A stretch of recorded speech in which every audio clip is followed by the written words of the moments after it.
Hello நண்பர்களே, இது நுங்கம்பாக்கத்தில் ஒரு ஆஃபீஸில் ஏற்கனவே கார்னர் சோபா ரெடி பண்ணி கொடுத்துருந்தோம். அது அவங்களுக்கு பிடிச்சிருந்ததுனால அடுத்த அட்மினிஸ்ட்ரேஷனில் இந்த சோபாவிற்கு 2 2 சீட்டு கொடுத்தாங்க.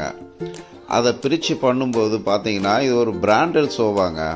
இந்த பிராண்டட் சோபாவை பொறுத்தளவு எல்லாமே கான்ட்ராக்ட் பேஸாக இருக்கும். வுட் ஒர்க் ஒருத்தங்க பண்ணுவாங்க, லைனிங் ஒருத்தங்க பண்ணுவாங்க, டிச்சிங் ஒருத்தங்க பண்ணுவாங்க. இதில் வுட் ஒர்க் பண்ணவங்க பொறுப்புணர்ச்சி இல்லாமல் எந்த இடத்துல என்ன திக்னஸான வுட்டு கொடுக்கணுமோ அதை கொடுக்காம மாற்றி கொடுத்ததுனால இந்த சோஃபா சீக்கிரத்தில் டேமேஜ் ஆயிடுச்சு.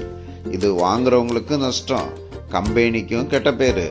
அதனால் ஒர்க் பண்ணுறவங்க செய்கிற தவறால் இந்த மிஸ்டேக் வருது. ஸோ இதை பிரித்து செய்கிறதுக்கு கடவுள் நம்மளுக்கு ஒரு வாய்ப்பை கொடுத்தாரு. ஏன்னா பிராண்டட் சோஃபா சீக்கிரத்தில் சர்வீஸ் கிடைக்காது. அதையும் நாம் சந்தோஷமாக பண்ணி கொடுத்துட்டோம். எனக்கும் சந்தோஷம், கஸ்டமருக்கும் சந்தோஷம். அல்லேலூயா.